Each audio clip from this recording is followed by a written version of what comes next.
So where are we? So Rosh Hashanah, we had 2 days that we caught up with just a little bit, one piece that we didn't finish off. So a couple of lines that we missed on Chaf Aleph and Alf. We're up to Chaf Beis and Beis. We'll be starting in a couple of minutes. Chaf Beis and Beis, the Mishnah Evet Kanani. Just to backtrack a little bit, we did back to find the first day. We did. We went out of order because I wasn't able to figure it out the first day. So we're just finishing up Chaf Aleph and Aleph, and then we'll get back to Chaf Beis and Beis. Sorry for the confusion over here. Where are we? Chaf and Beis. So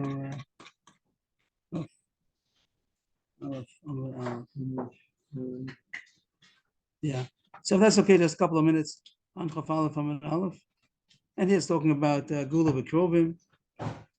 When do we allow the relatives to also redeem? The Gemara is talking about but the Avrohom, if it's mutter for relatives to redeem or not. And the Gemara is not all the right. The Gemara said he may not. Rav Sheshes said that the relatives don't have the right to redeem the Batei Avrohom. If the person himself, if the seller himself can't afford it, so the relatives don't have the right. And the Gemara Kasha that it does say in the price something about Batim and Vadim. And at this last point, the Gemara came to say that the Kov Kodim, which brings us to 7 lines from the bottom. It says something about Kov Kodim. Means he says that you have to have a pasuk to say that the closest relative is the one who has the right to redeem. When there is a right to redeem, like by Steachuza, when there is a right that, or by Ever and Imka Lagoy, the pasuk says over there openly that relatives have a right to redeem. So a Kov Kodim means the closest relative. Rashi seems to say that only the closest relative may, and only if there's no uncle, then the cousins may. Like Yaakov said, L'chora, that also would include that if the closest relative doesn't want to. If he doesn't want to, so then the next relative could. But anyway, the Gemara wants to know where's the source of this? Where did Rav Nachman Yitzchak say this? How do you buy There was a question, Eved Ivri and Nimkali Yisrael, Nikola Krovim, and Nikola Krovim. The pasuk talks about an Eved Ivri sold to a goy. That says openly that the relatives could redeem. How about an Eved Ivri that was sold to a Jew?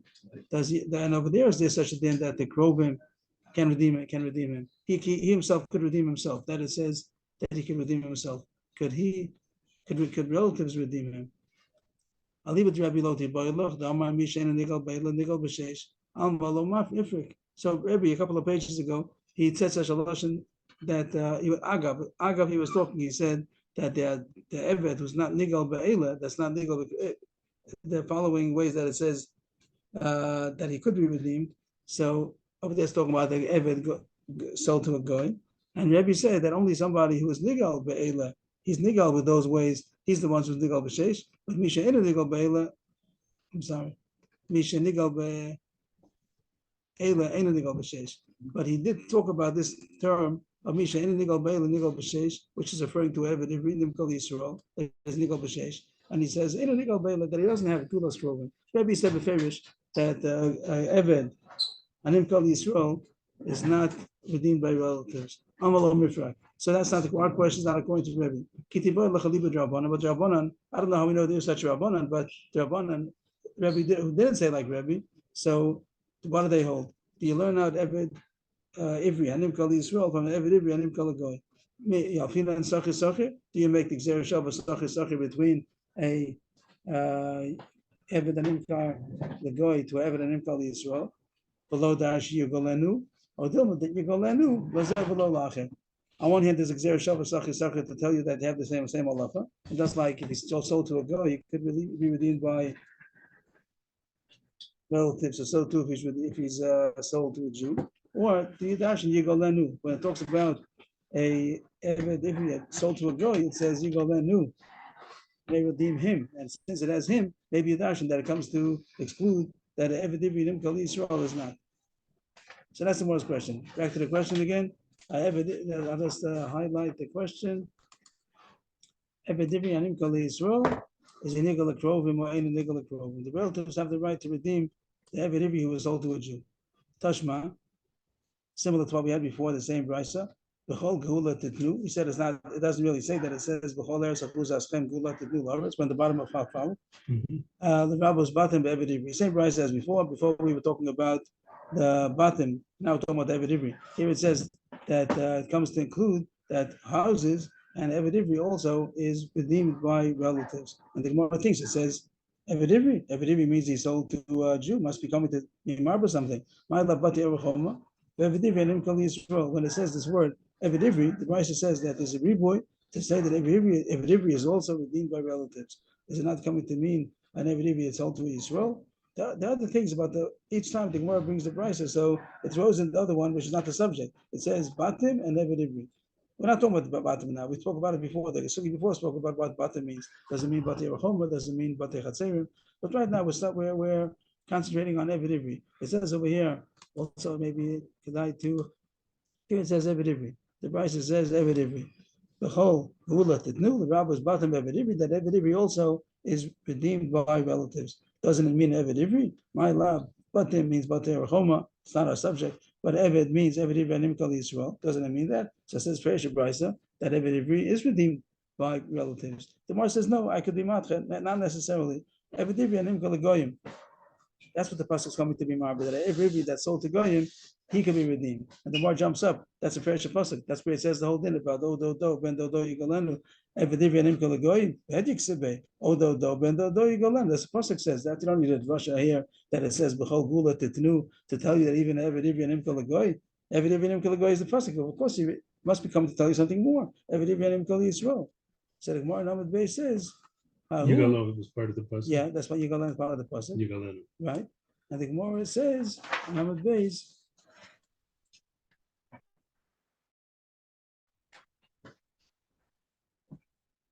Ahu lekova chova. The reason why it says it two times, you're right. It says first in the pasuk that the relatives may redeem. The reason why it says it in another pasuk to tell you that you must redeem him. You must redeem him. That the relatives are chayv to redeem him if they can. Chova. Here the Gemara goes to Rabbi Yeshua before it's machlokes about redeeming fields. We had machlokes of Rabbi Yeshua. According to Rabbi it's a mitzvah, a chova. According to Rabbi Yeshua, it's a rishus. Now we're saying that's as far as the fields, but as far as the Eved Ivri who was sold to a Jew, or sold to a goy, then everybody holds that it's a chova on the relatives if they could afford it, they have to redeem it. So again, the Gemara was matched a raya. We thought that I had a raya that Eved Ivri sold to Yisrael is redeemable by relatives, and the Gemara is matched a raya. It doesn't say so. It just says Eved Ivri. You don't know what kind. We could say it's talking about Eved Ivri and Nimkal the goy, and the chiddush is that the relatives must redeem him. So we try again. Try two. Tashma. Also, same price as before. Why to say three times? Over there, it's talking about the parsha of Chaim David. It's just a little bit. I can't see it all the time. The whole time I'm looking, and this thing is always in a bit. I want to see you also. I can't.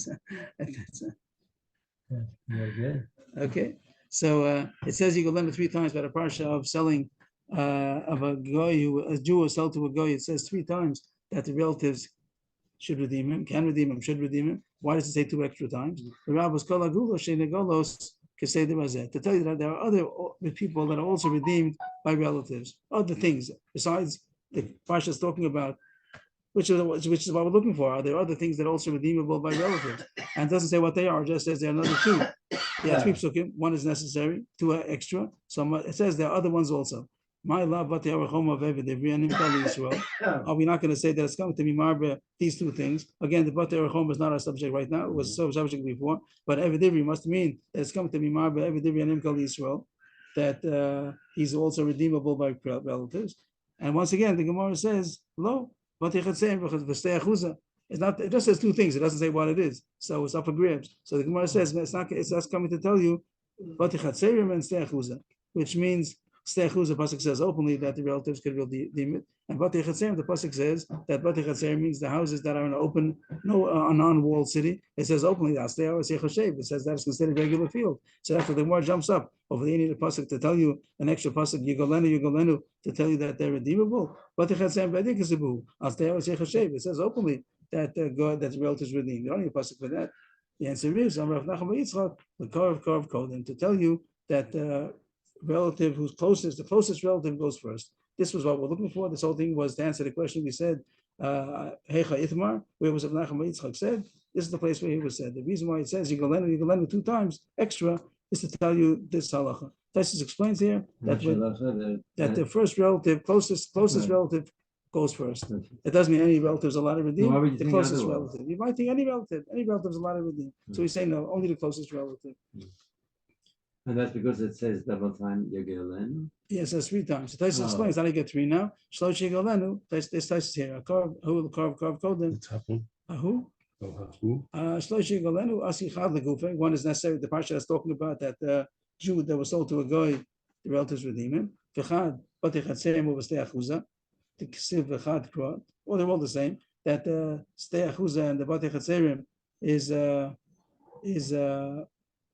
redeemable by relatives.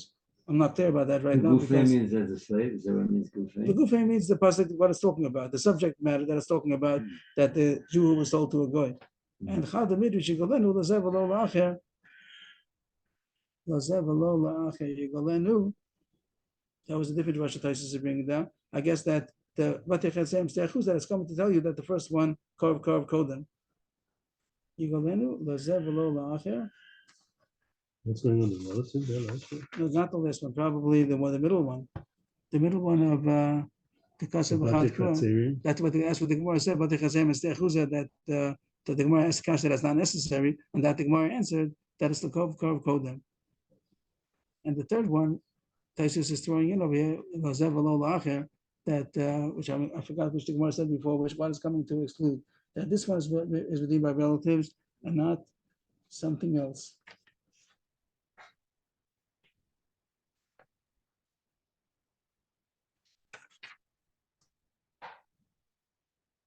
This is what the Gemara, maybe that's what the Gemara is referring to. This Gemara said, that but the Avrohom is not redeemable by relatives, the Gemara said. That was Rav Sheshes says, Zayin and Nigal. I'm not sure. Okay. But that's the end of the Gemara that Batei Avrohom, the Gemara comes out according to Rav Sheshes that is not redeemable by relatives. The Batei Avrohom, someone sold a house in a walled city, so he has 1 year to redeem it. And after that, it belongs to the buyer. And if he has money, good. If he doesn't have money, so then the relatives don't have a right to redeem it. Okay, if that was the makeup for yesterday, and we jump to days and days, a new subject altogether. So we said that the Masechta started off Isha Niknes, the Shalosh Drachim, and then it goes into Kinyanim. So I spoke about so far Eved Ivri, Amavriya, Nirza. That was the mission we had for about all these pages now. Now we're going on to more sugis about Kinyanim. We jump to. Chav Beis Amud Beis. And this is what we did yesterday from here. We did the day before. The day before we went out of order, but that's what we're up to now. So Chav Beis Amud Beis. From The Mishnah is. Mishnah right.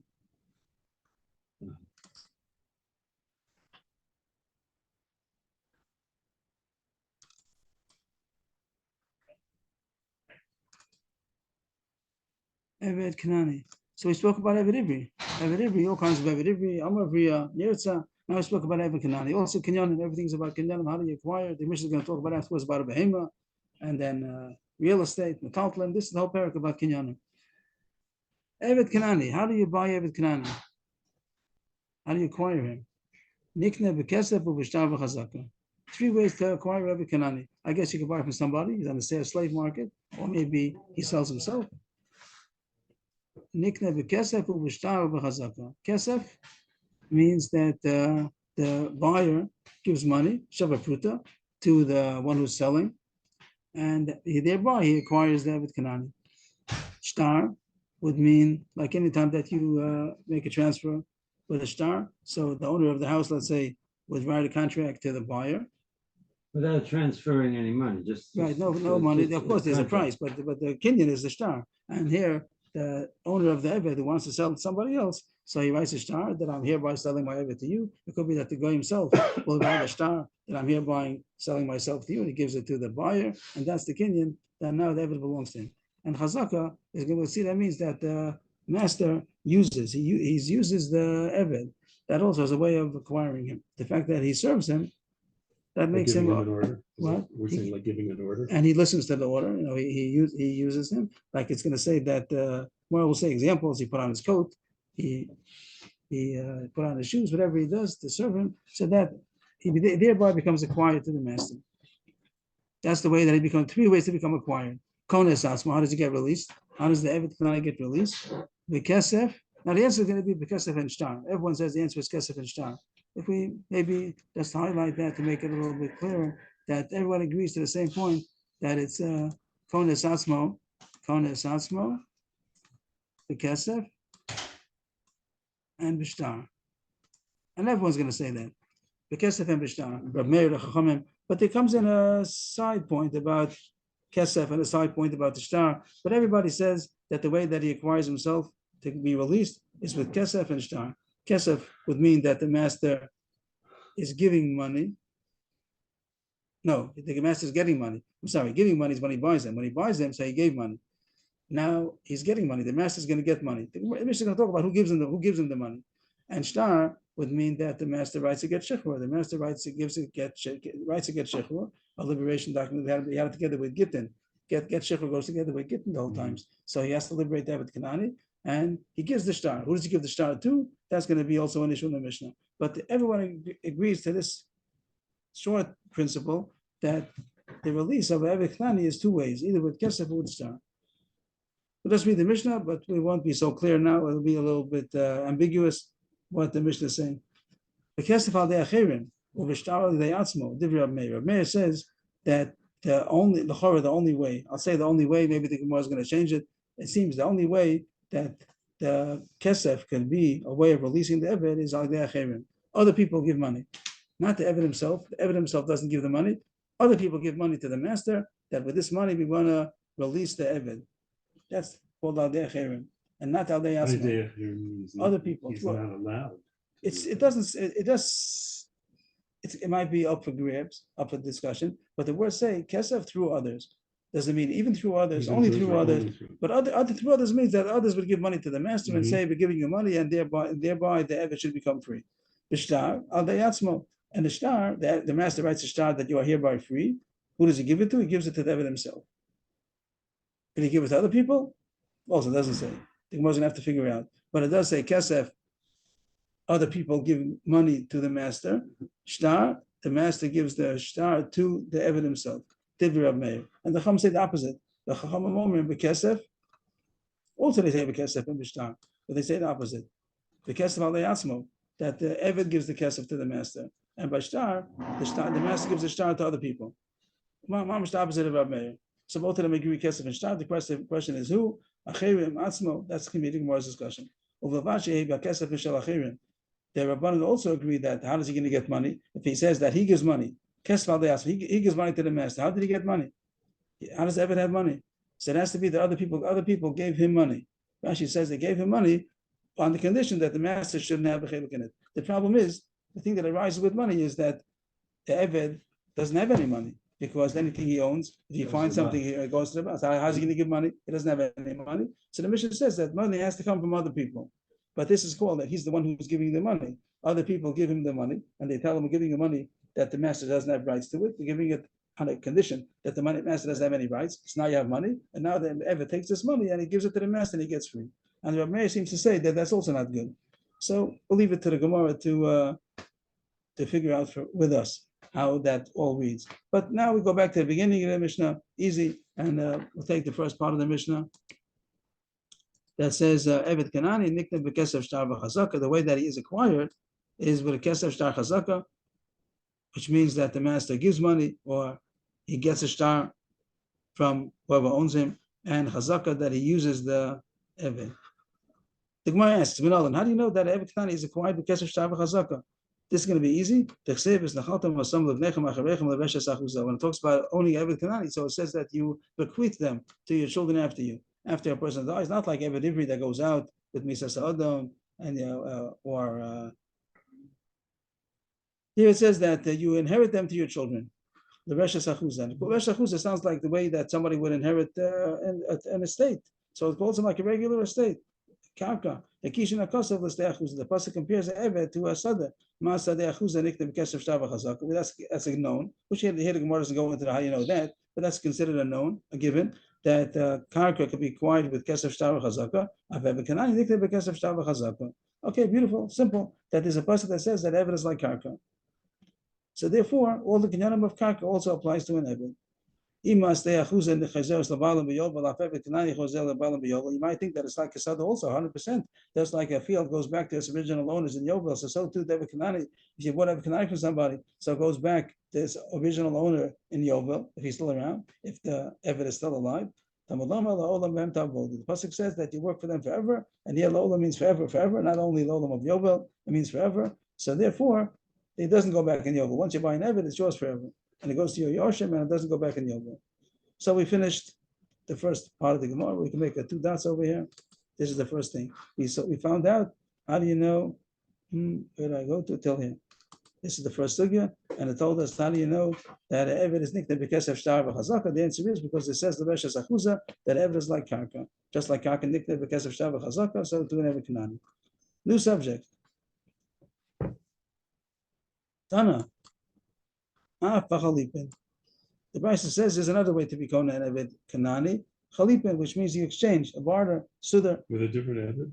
No, what do you mean? No. Someone owns you. Take a handkerchief. You give a handkerchief to the owner of the Eved, then you get the Eved. I want to buy your Eved, so I'll make a Kenyan sudar, make a switch, or whatever. It could be any kind of a kli, a yarmulke, a pen. And that's what they do by the Kenyanim always by the. So you do Chalipin, and that's also a way to be Kona and Eved. Why doesn't it say it in our Mishnah? Our Mishnah says Kesef Shtar Chazaka. Now we have the fourth one. Tanati Dan. Milsa the lesser ben Metaltlin Katani. Milsa the ben Metaltlin Katani. He agrees to Allah also. He agrees, not arguing. But he's not talking about the Kinyanim that apply to Metaltlin. He's only talking to the Kinyanim applied to Karka. It sounds like Kinyanim that apply to Metaltlin. For sure you can apply. That's Pashat. That you can be Kona and Eved with. So you can do Chalipin. But the Chiddush is even the Kinyani Karka also. So he didn't mention it, but he agrees to it also. Okay, so we have another Kinyan now. We have already 4 Kinyanim. We can make it 2 dots over here, more or less, and we'll continue. That was a Brisa. Now comes Shmuel. I'm a Shmuel. Eved, Kanani nicknamed Meshicha. That's another one. That if you pull, you pull, like the same way you would pull anything. Meshicha means you pull it, that's the way you make a Kinyan. So here also, you pull the Eved Kanani, and it becomes yours. So we have already 5. We have Kesef Shtar Chazaka, Chalipin, and Meshicha. Ketzad, first of all, this we can put in parentheses at this point right now. We'll come back to it later. Tells you how do you do Meshicha. Ketzad, how do you do Meshicha on Eved Kanani? Takvo b'atzlo kano. If you hold on to, you seize him and you bring him. So you acquired him because you did Meshicha. You literally what? Kano, you acquired him. Kinyan. Oh, that's the way that that's the way of acquiring him. But if you called him, he said, "Come here," and he came. So you might think also that's called Mashiach because I caused him to come. That's not good enough. You have to physically pull him. You can't just verbally pull him. That's a side point. We're going to discuss it soon. But the main point that we have so far is that Shmuel says there's a 5th way to be Kona Eved Kinani with Mashiach. So the Mishnah has 3 ways: Kesef Shtar Chazaka, then Chalipin. The Brisa says, and Shmuel says Mashiach. And now we want to also know how come nobody else mentioned it. Only Shmuel said so. If the Mishnah and the Brisa agreed to it, why don't they say so? The lesser than Matalti Katani. Our Tana, we understand it's not a Kasha and Shmuel because we said everybody doesn't say Chalipin either. He's just telling you Kinyani Karka, Kinyani Mataltalim, like he goes without saying, or he's not talking about it, that Kinyani Mataltalim are good for an Eved Kanani also. So it doesn't say Chalipin, doesn't say Mashiach, but it's all true, it all is good. Ella Tana Bra, but the Tana Bra means the Tana of the outside, which means like the word Brisa also means outside. It means that it's not in the Mishnayos. In other words, the Tana of the Brisa, why doesn't he say it? Means he did talk about Kinyane Metaltalim. He said Chalipin. So if he agreed to Shmuel's din, he should have said Meshicha also. El Tana Bra Nisni Meshicha. If it's true, like Shmuel says, why doesn't it say so? The answer is Kikatani Melsadisa Metaltalim.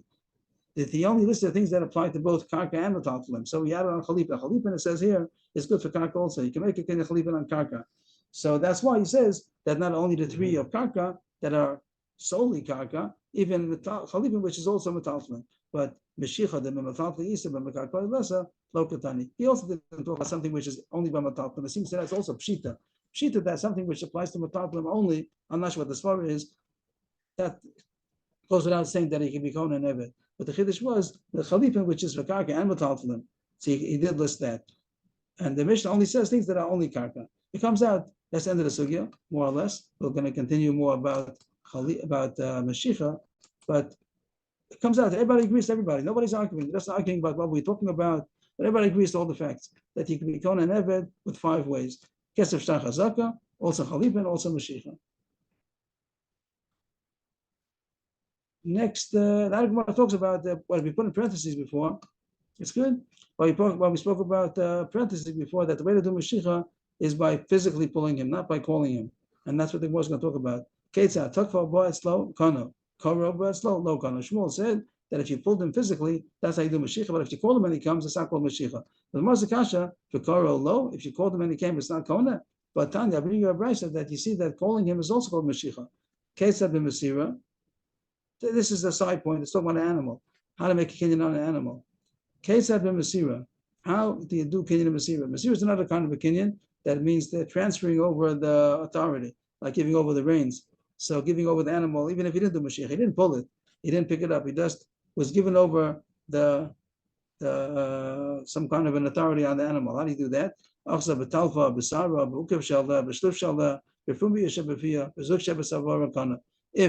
the new master held on to its horn, talfa means its hooves, or to its hair, or to the saddle on it, or to the package that's on it, so there's a package on it, or to the bit, or the bell that's on its neck. All these things, just holding on to it shows really that you're the owner, and that's enough of a kinyan. Kana, that's enough way to make a kinyan. That's not our subject. How are you kona an animal by pulling it? He calls it, then it comes. You say whatever, Bessie, and it comes. So that is a kinyan Mashiach. So it says that even calling it is also a kinyan. That's the kasha on Shmuel, who said that by an Eved, if you call him, it's not called a kinyan. Or he hit it with a stick and it ran. That's also called Mashiach. You caused it to move. Tanakama says, how much does it have to move? According to Tanakama, it moves a hand and a foot. That's enough that it's considered Mashiach. A front leg and a back. What's a front and a foot? Yeah, front leg and a back leg. That's called Yad V'Regel. That's enough. Abasi says, Abasi or somebody else says that it has to move more. It has to have walked as much as its full length.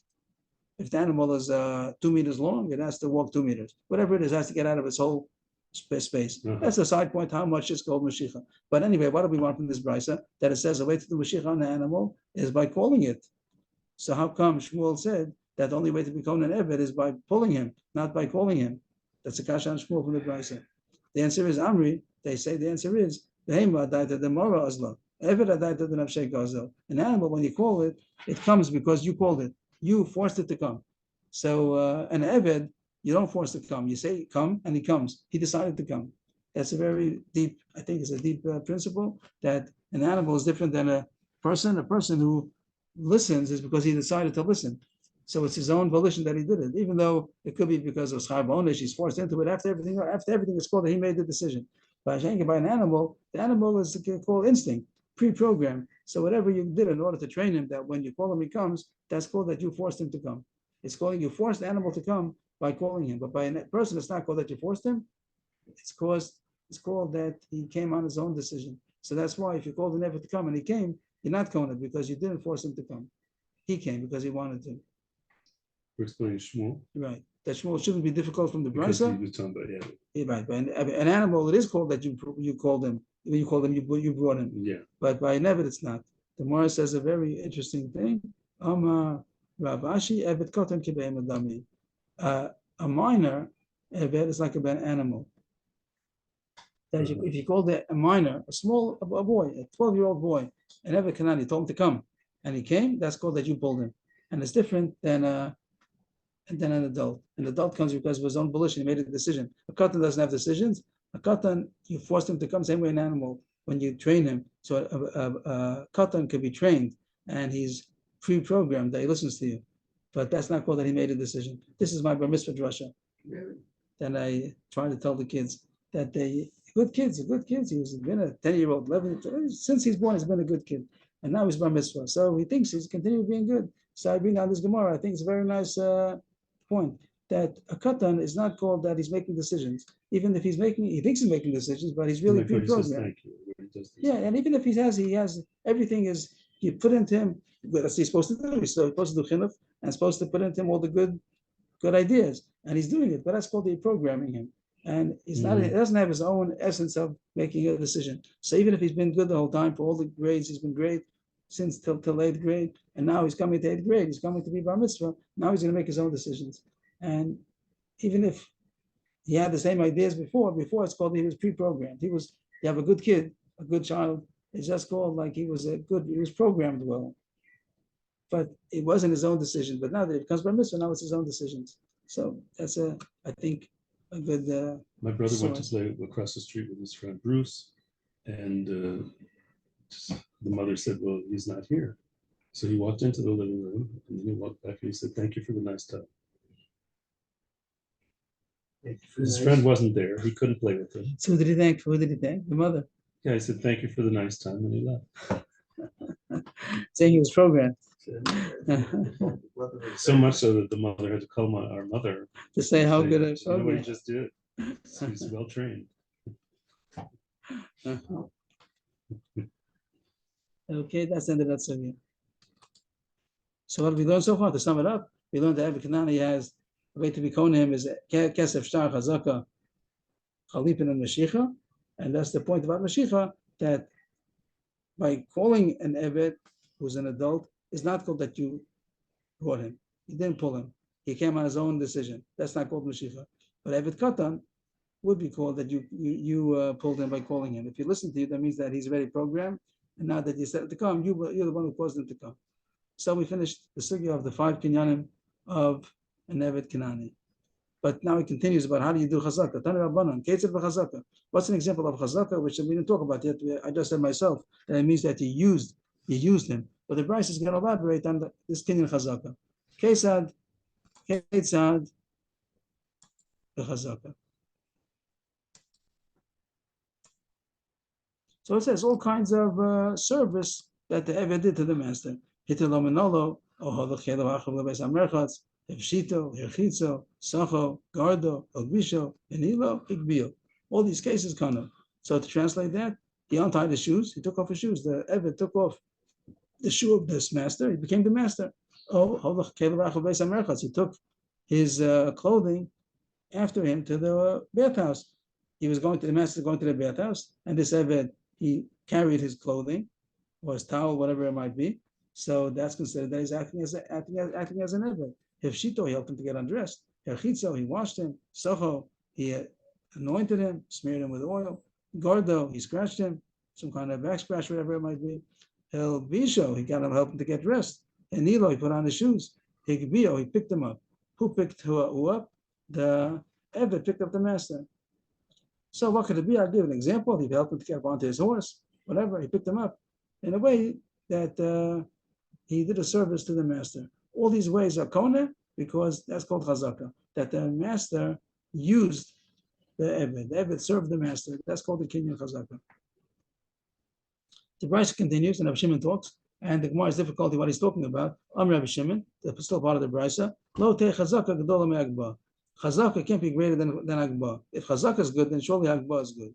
Agba means picking up. He had a second ago, in the beginning of the line, it said igbio, and it seems to be the same word. Igbio, picked him up.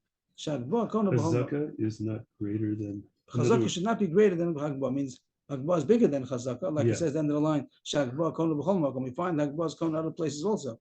So if Chazaka is good, then surely Hagbah is good, and Hagbah means picking him up. So we're a little confused because the Hagbah we said before, Igbio was talking about that the Eved picked up the master.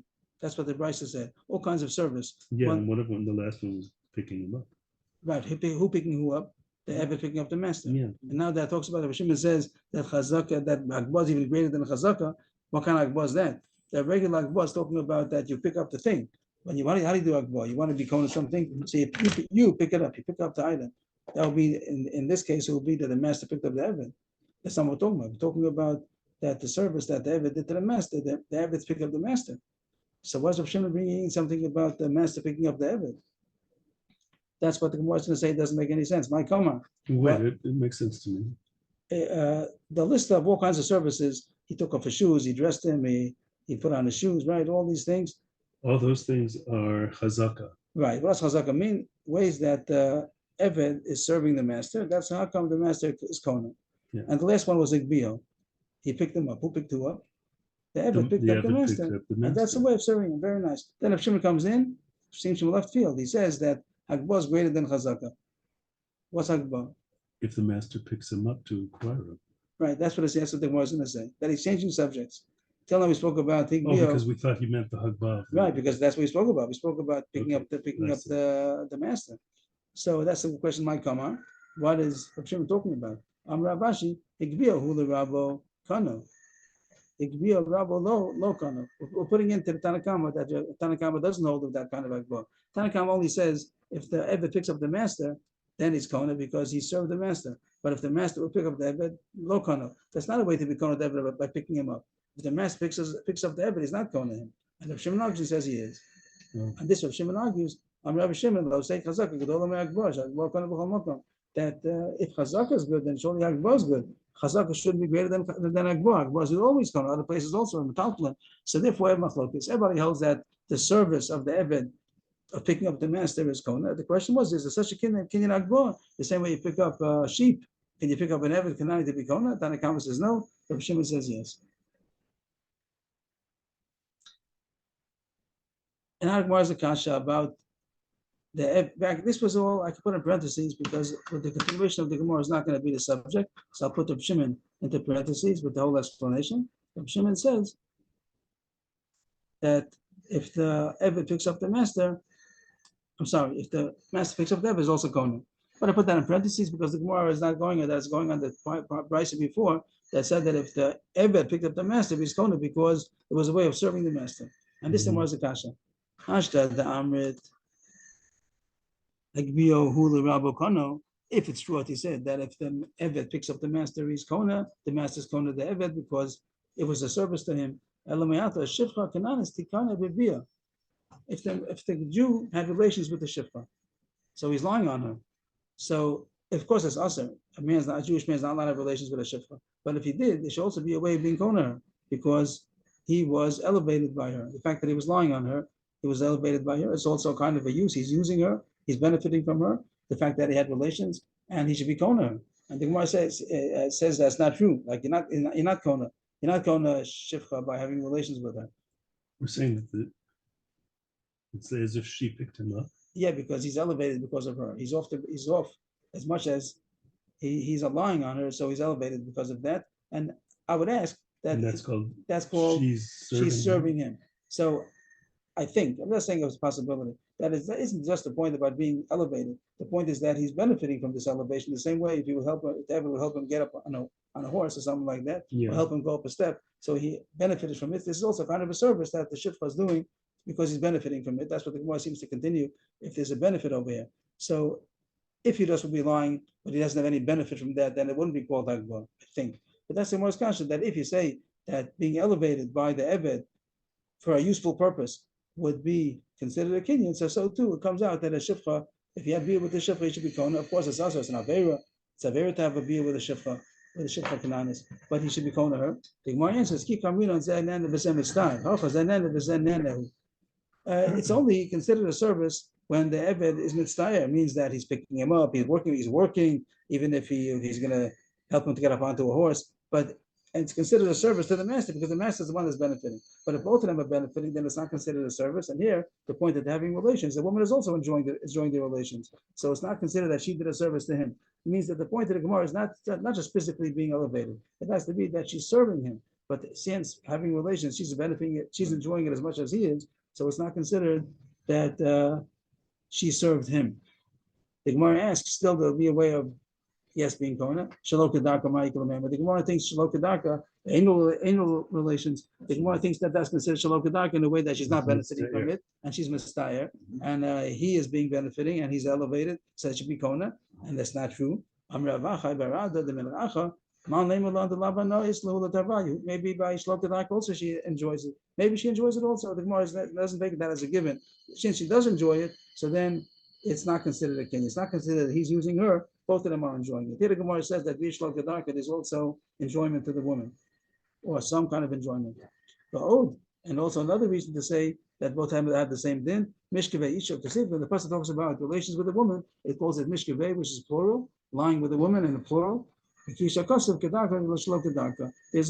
in the pasuk that both of them are comparable, so we don't differentiate. In the same way, by having relations kedarka, it's not going to be a kinyan on the shivcha because it's not considered a service. So too, shlo kedarka, it sounds like a pasuk. Maybe the pasuk is going to be a source that is also considered hana, whatever the child is going to be. That also is not going to be a kinyan. So the Gemara, this last 5 lines was talking about that if a man had relations with the woman, with the shivcha, she should become his shivcha. She should be acquired to him because there was a service that she did to him, mutar or asa. But there was a service and he was benefiting from it. And the Gemara says since she also benefited, so it's not considered that she served him. So it's not kohen. That's the end of that sugya. And the sort of wraps it up already. The whole sugya about kinyanim, and the Gemara ends up with a story before it goes on to the next part of the Mishnah. Rabbi Yehuda Hindua ger she'ein lo yoshin haba. Rabbi Yehuda Hindua, the Indian from Hodu, he was from India, and his name was Yehuda. He became a ger. I guess he was named Yehuda after he became a ger, but he was a ger that had no inheritors. He didn't marry, he didn't have children, and he had no yoshin, and he was dying. She was sick. Ma'azutra came to visit him, came to Mivakachola. The word Lishula means to ask literally, but it means to ask how he's doing, to ask of his welfare, to inquire into his welfare, to visit him. He saw, Ma'azutra saw that the ger, Yehuda and Dua, was very, I don't know literally, it means that he's dying, he was expiring, he was dying. I don't know what the words literally mean, I don't know, literally I don't know. But he knew he's going to die. So the question was about everything's going to become hefker. All the nechasim are going to become hefker. He's a ger shem yoshin, so he has no relatives, so everything's hefker.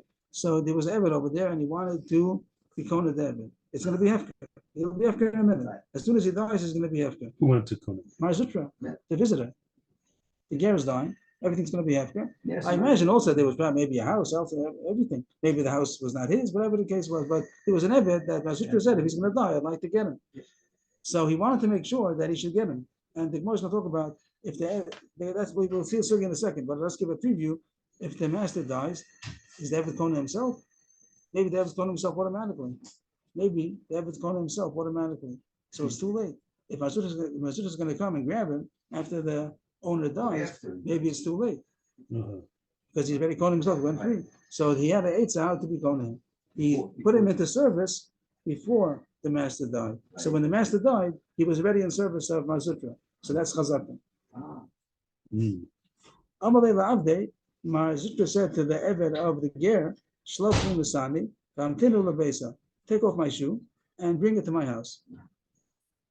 I guess it was under the authority of the ger said he could do it, whatever it might have been, but take off my shoe and take it to my house.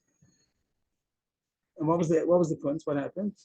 So while he was on the way doing it, he was in the service and the guy died. So automatically he was still in the service. He's now in the service of the new master. So he became his slave. Some say the story was that he was an adult. This Eved was an adult Eved, and that's why it was necessary to make a kinyan on him right away before he's Kohen himself, because if he would be master would die, he would be Kohen himself. Zeh on top of the page. Zeh pirish l'misa v'zeh pirish l'chaim.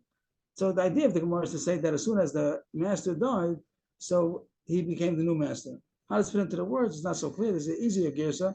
That would be an easy gersa if it says that. The Rifta says such a gersa that the man died and the Eved became an Eved to the new master. Rashi has the gersa l'chaim like we have, and it means that the new master who's living took over. He died and he took over. The words are a little difficult. It's a quotation from someplace else, and whom they bring down, but that's the point.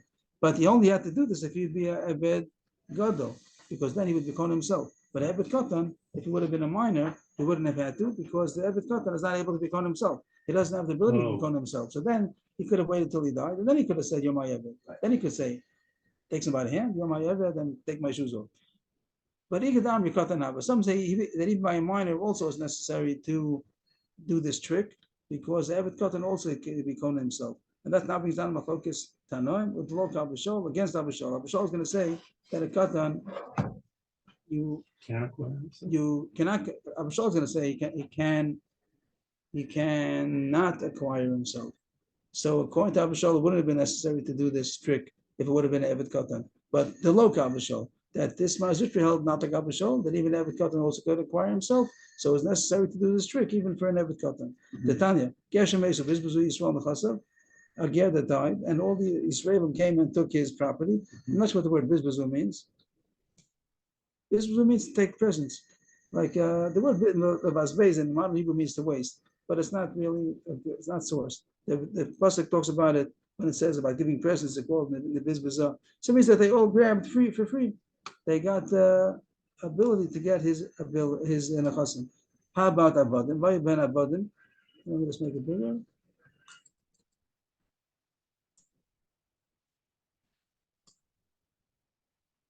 If there are Abadim amongst the state of the ger, ben Gedol ben Ketanim, Tanu Atzman b'nei Cholim. Tanakama says that even a Katan also has the ability to acquire himself, and therefore, even if they're adults or minors, they go free. And if anybody comes and grabs them, it's too late. I'm a free man. So he holds like the Ma'asutri, according to the second Lashon, holds like the Tanakama. That even for a Katan also, he has the right to count himself. He has to do this trick to put him in service before the master died. Rabbi Abishal says only Gedolim have the right to acquire themselves, and that's why you have to do this trick. But Ketanim don't have to, because they don't have the right, they don't have the ability to become themselves. So whoever grabs them first is his. So this came in as a side point about the Kinyan Chazak on the Eved, and the trick that is possible to do if you want to put an Ebed Kanani into service before his master dies, because it's going to become Hefka. Yeshua Weiss, I met him about 10 days ago. He asked me about this Gemara. I said, I'm not up to there yet. So, but he asked me the question. So the question was, how do you have Rishus to use somebody else's Ebed? How were you allowed?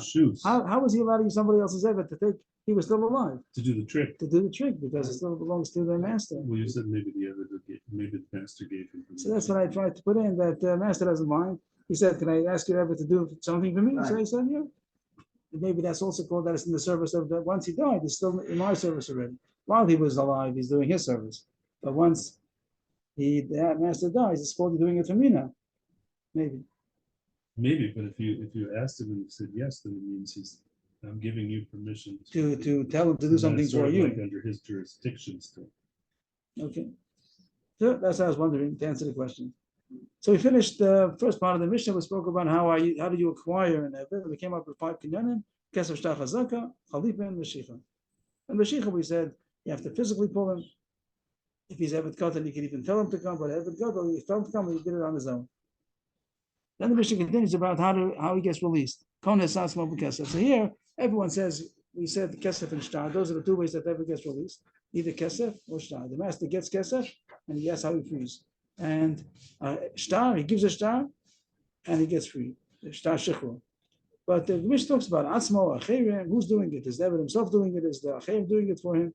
That's going to be the subject of the Gemara. The question about the Acherim. So the Gemara starts with the Mishnah. But Rabbi says other people have to give the money. Not other people give the money to the Eved. That everybody holds. Unless Eved has no money. But they hold that the other people have to give the money directly to the master. They have no way to give the money to the Eved. It's mashma that according to a mayor that the Eved has no way to get money. He has no money, no way to get money at all. But my skin, what is the case of the Mishnah? When you talk about Achirim, the Gemara puts in another factor over here. Achirim, not the person himself, not the Eved himself.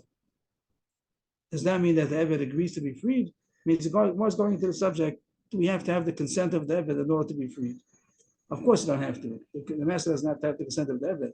But now the case is Achirim. Somebody else is going to make the kinyan for him. And the Eved maybe doesn't want to be free. This is the famous subject of Zachan Ladam Shlabafana, Ben Chavan Ladam Elabafana. You could do a schus for somebody in his place, but you can't do a detriment to him if he doesn't agree. So is it considered a benefit or a detriment to be freed? Would an Eved rather be an Eved or not? Well, whether he wants to or not, isn't it a benefit not to be an Eved? No, if he doesn't want, no, it could be that it's a benefit to be an Eved, then he doesn't want to be freed. Maybe it's a benefit to be an Eved, he'd rather not be freed. And then we tell Achirim. Inherently, it's a benefit to be free. He thinks not. Inherently, you're speaking as a free man. But Eved maybe thinks that it's better to be an Eved. Rashi brings down the Gemara and the Gittin that spoke about it, that one reason they might be losing by getting freed. Till now he was Eved Kohen, he was allowed to eat Truma, and now he's not going to be able to eat Truma. First one talks about that the master doesn't want to feed him. I'm sorry, that the master is giving him food. Maybe he wants to be an Eved because he gets food and board. But that the Gemara says no, because the master could say, I don't want to give you food anyway. So he doesn't benefit by being an Eved. But the Gemara says if he's Eved going, he's not a Truma. And now he's not allowed to eat Truma. And the Gemara says another Sfarah, even by Eved of Yisrael, that he enjoys being an Eved because he enjoys is the word lewdness. That's the right word. Mhm. He likes to be with women, shchichale, pritzale. He doesn't want to be like a free man. He wants to be an Eved and live this lifestyle of an Eved. So maybe it's not considered a benefit for an Eved to be free. So if the master frees him, the master freed him. But now somebody else is coming, somebody else is coming in order to free him. I want to buy him out that he should be a free man. The Eved says, don't do me any favors. So if it was Be'atzmo, he accepted it with his das. But if it's Acherim, that's the Gemara's issue that Rameh holds someplace else in Gittin, that it's not considered a benefit for an Eved to be free. So you can't do it in his place. So that's going to be the subject about Al-Yidei Acherim. When it says in the Mishnah that other people could free him by getting money, someone comes to the master, I'm giving him my money, the stranger comes, I'm paying you, that the Eved should be free. And the Gemara is concerned that the Eved doesn't want to be free. How could you do kind of favors like that? That's the Gemara's question. If you don't have the consent of the Eved, let's analyze. We learned Reb Meir says that it's considered detriment for an Eved to become free. Rashi says because he's losing Truma if he's a Kohen, Eved Kohen, and he's losing the freedom of lewdness. We learned that a person could benefit somebody not in his presence, but you can't do something detrimental to him. So how could it be that somebody else buys out the Eved to be free? If he wants to buy him, he's still an Eved, but he want to free him. Someone's coming to the master, I'll give you money, a Pruta, and the Eved should be free. How could you do it if the Eved doesn't want? So it has to be that the Mishnah, when it says that other people can give money, he consents. He wants to be free, but he doesn't have any money. So somebody comes and buys him out. So what does the Mishnah say? That even when the Eved consents, it's only if other people buy him out. But he himself cannot buy himself out. Why not? Because he has no money. Because you see, Reb Meir holds that an Eved cannot own anything without his master owning it. Which means that there's no such thing as somebody giving the Eved money. Even if you say, even if someone's going to give the money on the condition that the master doesn't have any rights to it, you don't have a right to do that. And the only way to get the Eved free with money is only if somebody else is going to give the money to the master and say, it's my money, and I want to give it to you to free the slave. But if you give money to the slave, it doesn't belong to the slave. That's what Meir Shita. So that's why Meir says in the Mishnah, they could get him free with money only if other people give the money, but there's no way that they ever can get the money. But what's the problem with this? Read on the Mishnah. What does it say in the Sefer? It says that as far as Kinyan Shtar, the get shechor. You want to free the Eved, so the master gives a get shechor. Who does he give it to? It says in the Mishnah he gives it to himself. He gives it to the Eved. How about to somebody else? Could the master give the get shechor to somebody else and say, "Become the get shechor for my Eved"? It's mashma only if you give it to the Eved directly, not if you give it to somebody else. Why not? If the Eved consents, so what's the problem? If they're talking about when it says al de'acherim, it means like say the Reisha, that it means that the Eved consented. So then shtar also should be good. But I guess if he says good al de'acherim when the Eved consents, you give them the other people give money. So over here also you should say that if the master gives the shtar to somebody else to be zocha for the Eved and the Eved agrees, it also should be good. Why not? Amai lo. If it imidaito al de'acherim amai lo. If the Eved consents, how come he can't give the get shikha to somebody else to be zocha for him? That's the most kasha. That if when it says acherim, it means that the Eved consents, so then it should be good by shtar also. Maybe we'll say that's what it means. It means afal deyasmo, that the money is only al de'acherim, because there's no way that Eved could have money. But the shtar is even good al deyasmo, because he could accept it, and other people also could accept it. And the Mishnah is telling you that there's a problem. How could Eved get the shtar? He gets the shtar in his hand. He doesn't have his hand. His hand belongs to the master. So the answer is going to be simultaneously. Gita means that the liberation and his right to make a kinyan come simultaneously. So the Mishnah we could learn like that. The Mishnah alone, if you have the Mishnah alone, you're able to learn the Mishnah like that, it would go through. Of course, you have to have the consent of the Eved, or else it's considered a detriment to do it through Achirim. But money, there's no way you could have money. So the only way to do it is only through Achirim. But to get Shechur, you can do it even throughout small, even by himself. And he has the Yad Gita B'Yod Bar Kechar. Achirim also could do it. He could do it. That would fit in our Mishnah. That would have been, it would have followed in our Mishnah. But the Gemara says, but a Brisa says differently. It's a Brisa against that. The Brisa says differently. The Tanya, Ishtar al Deyatzmo, below al Yidei Achirim, David Rav Meir. It says openly that Rav Meir says that the shtar is only if you give the shtar to him. You can't give it to somebody else. And that the Gemara is stuck. How come you can't give it to Achirim? If the case is that the Eved consents, so then it should be good Achirim also. That was a problem. Was Rav Meir mean to say? He says that Kesef is Dafka al Deyatzmo and shtar is Dafka al Achirim. I'm sorry, the opposite. Kesef is Dafka al Achirim and shtar is Dafka al Deyatzmo. So Kesef Dafka al Achirim we understand because he has no money. But shtar Dafka al Deyatzmo, why not? Why can't Achirim also do it? If the Eved consents, why not? Back to what we thought at the beginning, that he didn't consent. If he did not consent. And that's why Vishtar is not good if he does not consent, because it's considered a detriment. He can be zocha against his will. So how come by Kesef he could do it against his will? That money is an exception, even though usually you can't do something against somebody's will, but money, you can buy him against his will. But the Kesef Shtar Chazaka, when you want to buy the Ebed, you buy him against his will. The master, his old master sells him, and the new master bought him with money. They don't ask David any questions. So since the kinyan of David is done with money against his will, so also the master could release him also with money against his will, and he can give it to Acher and others. Other people are going to buy him out against the will of David. Again, what comes out? It comes out according to this new Abaye, that when other people want to free the slave, they give money to the master and he becomes free even if he doesn't consent. Usually the halacha would have been that the point of is considered a detriment to get free. That Rameh holds in Gittin. That is considered detrimental for effort to get free. But here the Kenyan Kesef could override that even though it's a detrimental, but he does have, you could buy him out against his will, because that's the way that he was acquired. That was a baye. What's the detriment of being free? Because if he's Eved Kohen, he loses the right to eat Truma, and also even Eved Yisrael, he likes the freedom of being an Eved. He likes the free style of life. He doesn't like the princess. He likes the princess. He doesn't like the heavy style of being a free man. That he has to marry a Jewish woman and not. He likes to marry a shifra. The shifra is he enjoys being with a shifra more than being with a noble woman.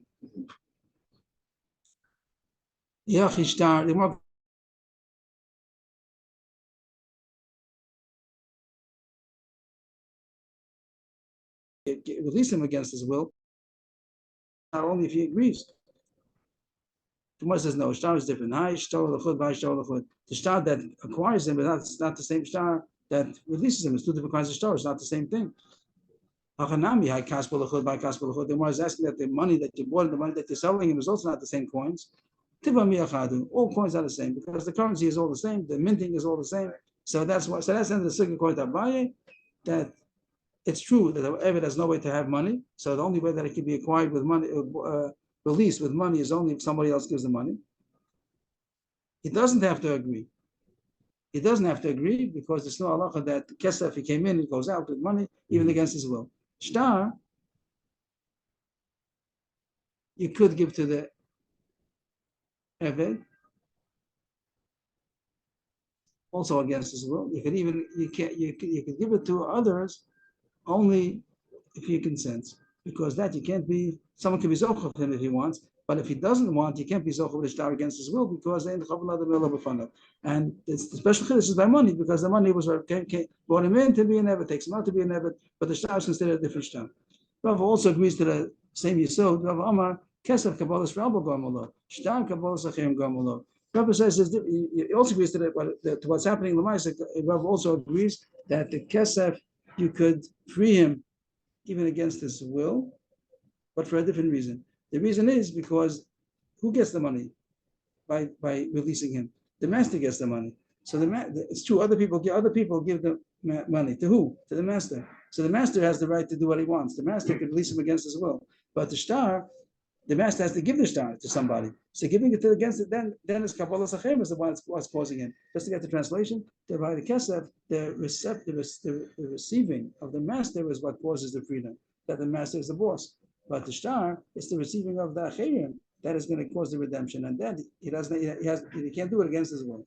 So everybody agrees. Rabbi and Rebbe both agree that according to Meir, it's considered detrimental to get free. But by Kesef, you could do it against his will. According to Rabbi, because that's the way that he came in, that's the way he goes out. According to Rebbe, because the master is the one who's in charge and he's getting the money and you can release him against his will. But by Shtar, you can't do it. Other people can't do it only if he agrees.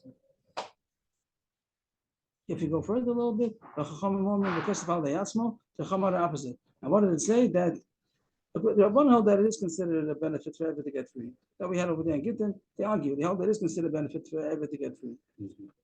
But they also saying over there that he has his own money. That's another chiddush. He has his own money. And the Mishnah ends off that people have to have given it to him. But he could have money. Meir holds he can't have money even if somebody gives him money on that condition. He doesn't have any ownership without his master. So what is saying the Mishnah that he could give money to the master to get free. How did he have money? From other people.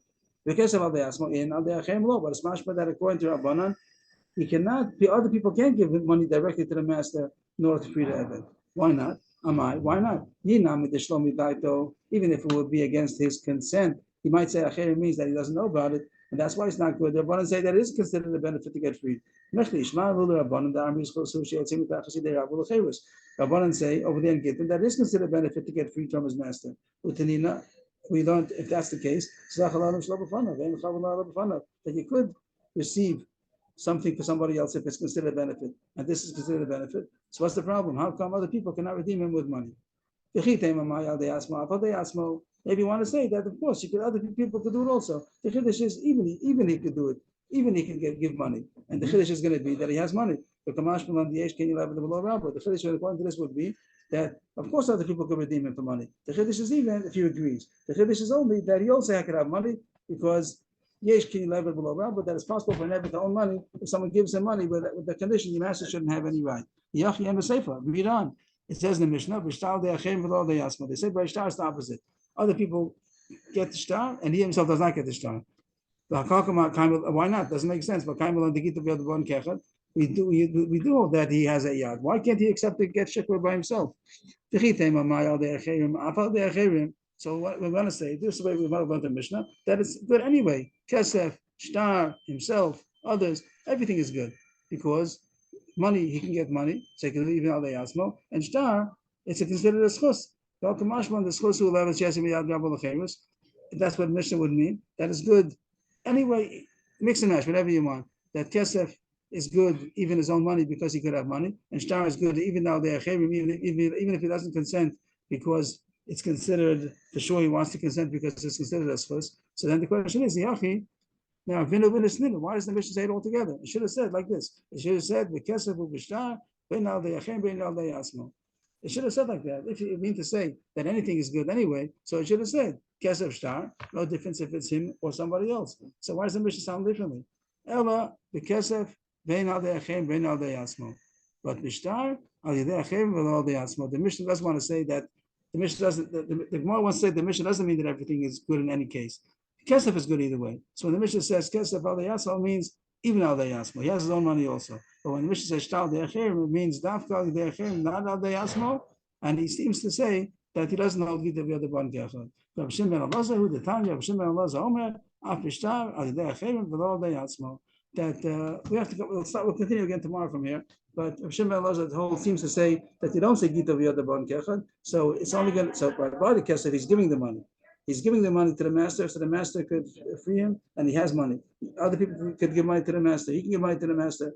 But as far as shtar, that the recipient has to have a yad, has to be able to be koneh the shtar. So dafka others can be koneh the shtar for him, but he can't be koneh his own shtar because he doesn't hold that they come simultaneously. He doesn't hold the other one kefan.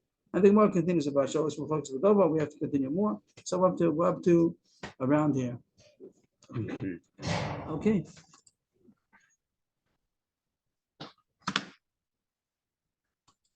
Now, Ravina